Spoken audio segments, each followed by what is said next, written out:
Bersky tendit une enveloppe à Jormo, visiblement troublé. Voilà pour toi. Je n'arrive plus à me rappeler de ce que c'est. Tout ce que je sais, c'est que je l'ai écrite pour toi. Jormo prit l'enveloppe avec curiosité. Il vit qu'elle était adressée à son nom et qu'il y avait la mention urgent inscrite dessus. Il faut que tu l'ouvres et que tu la lises tout de suite. Mais Jormo décida de ne pas ouvrir l'enveloppe tout de suite. Il la rangea dans sa poche en se disant qu'il la lirait plus tard quand il serait seul et en mesure de se concentrer sur ce qu'elle contenait. Je te remercie, Bersky. Je la lirai plus tard. Comme tu veux, mais n'oublie pas, c'est urgent. Lorsque Bersky et ses invités arrivèrent dans le sous-sol de la villa, ils découvrirent une grande salle brillamment éclairée. Au centre de la pièce se trouvait une navette futuriste posée sur des rails. La navette était conçue pour ressembler à un métropolitain futuriste. Prochain train dans 1 minute. Le suivant dans 2 minutes.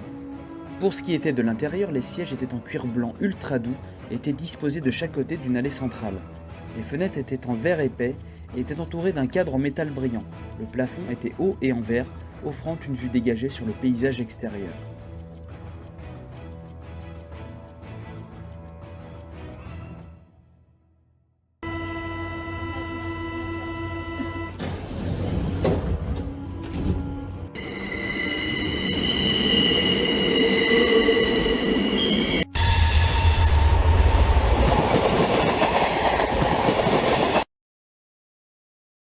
La navette arriva à la station de Bibliotchak en quelques minutes seulement.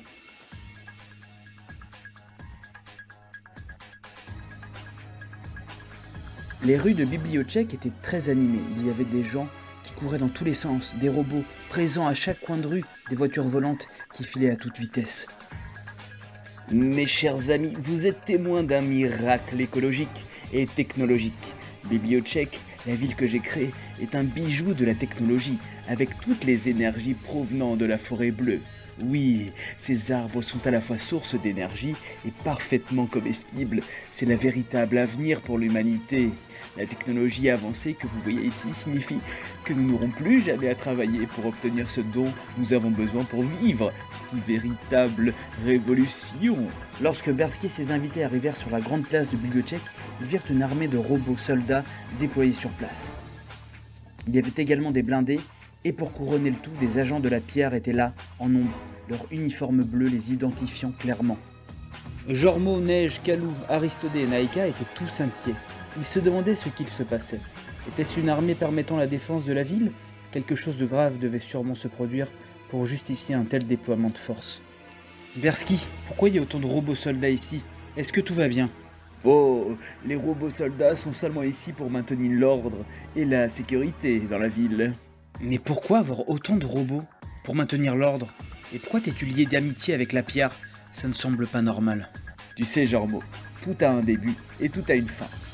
Nous devons savourer chaque moment de notre existence, car nous ne savons jamais combien de temps nous aurons. Regarde le ciel, n'est-il pas magnifique? Bersky, je suis sérieux. Pourquoi ne me réponds-tu pas directement?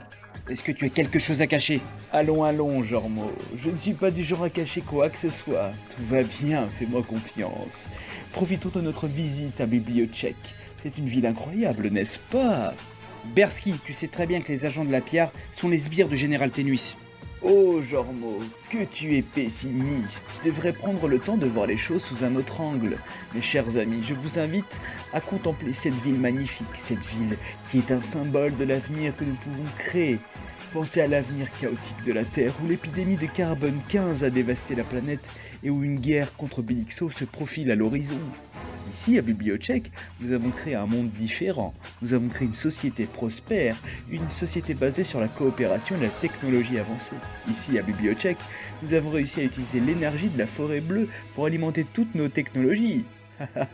Nous avons réussi à créer un monde où les êtres humains peuvent vivre en harmonie avec la nature, sans avoir à travailler pour subvenir à leurs besoins. C'est là où se trouve l'avenir de l'humanité. Ici, à FFB. Bersky, je tiens à te féliciter pour tout ce que tu as fait ici à FFB. Ta planète est un véritable bijou de technologie écologique et futuriste. J'ai besoin de toi et de ta technologie pour la guerre qui se prépare contre Bélixo. Crois-moi, tu pourrais faire la différence. La technologie peut accomplir de merveilleuses choses, n'est-ce pas? Regardez autour de vous, c'est vraiment l'avenir pour l'humanité. Lberski, arrête. Tu es sous l'emprise de la Piare, n'est-ce pas? Ils t'ont lavé le cerveau? Tu n'as pas répondu à la moindre question de Jormo. Vous savez, le futur est imprévisible, on ne sait jamais ce qui peut arriver. Tout ce qui a un début a une fin. Ah, je dois vous montrer quelque chose de fabuleux, vu qu'il commence à se faire tard. Bersky et ses invités remontèrent à bord d'une navette et partirent dans une direction différente de la villa.